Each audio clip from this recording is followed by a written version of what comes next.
پطرس کا پہلا عام خط اور اس کا تیسرا باب جو 22 آیات پر مشتمل ہے۔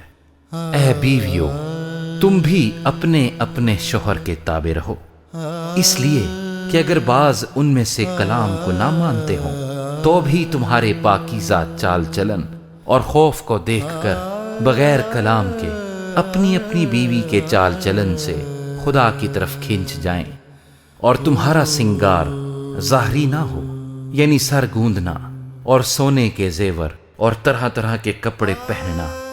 بلکہ تمہاری باطنی اور پوشیدہ انسانیت حلم اور مزاج کی غربت کی غیر فانی آرائش سے آراستہ رہے،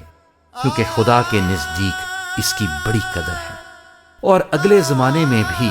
خدا پر امید رکھنے والی مقدس عورتیں اپنے آپ کو اسی طرح سنوارتی اور اپنے اپنے شوہر کے تابع رہتی تھیں۔ چنانچہ سارا ابراہیم کے حکم میں رہتی اور اس سے خداوند کہتی تھی، تم بھی اگر نیکی کرو اور کسی ڈراوے سے نہ ڈرو تو اس کی بیٹیاں ہوئیں۔ اے شوہرو، تم بھی بیویوں کے ساتھ عقل مندی سے بسر کرو اور عورت کو نازک ظرف جان کر اس کی عزت کرو، اور یوں سمجھو کہ ہم دونوں زندگی کی نعمت کے وارث ہیں، تاکہ تمہاری دعائیں رک نہ جائیں۔ غرض سب کے سب یک دل اور ہمدرد رہو، برادرانہ محبت رکھو، نرم دل اور فروتن بنو، بدی کے عوض بدی نہ کرو اور گالی کے بدلے گالی نہ دو،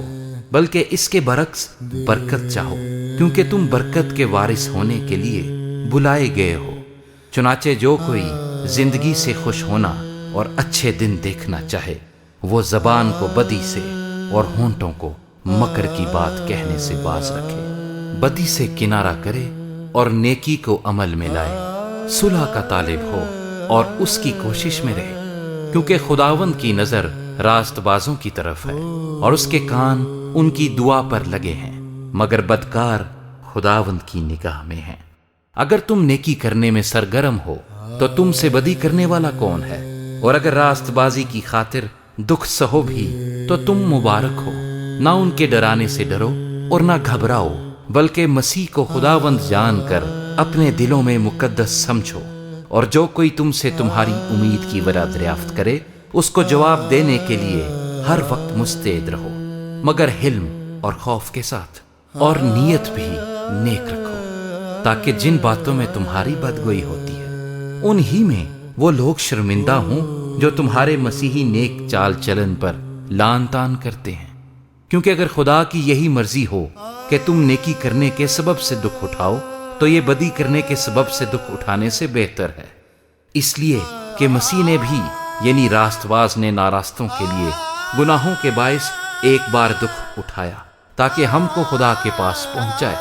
وہ جسم کے اعتبار سے تو مارا گیا لیکن روح کے اعتبار سے زندہ کیا گیا۔ اسی میں اس نے جا کر ان قیدی روحوں میں منادی کی جو اس اگلے زمانے میں نافرمان تھی، جب خدا نوح کے وقت میں تحمل کر کے ٹھہرا رہا تھا اور وہ کشتی تیار ہو رہی تھی جس پر سوار ہو کر تھوڑے سے آدمی یعنی 8 جانیں پانی کے وسیلے سے بچے، اور اسی پانی کا مشابہ بھی یعنی بپتسمہ یسوع مسیح کے جی اٹھنے کے وسیلے سے اب تمہیں بچاتا ہے۔ اس سے جسم کی نجاست کا دور کرنا مراد نہیں، بلکہ خالص نیت سے خدا کا طالب ہونا مراد ہے۔ وہ آسمان پر جا کر خدا کی داہنی طرف بیٹھا ہے، اور فرشتے اور اختیارات اور قدرتیں اس کے تابع کی گئی ہیں۔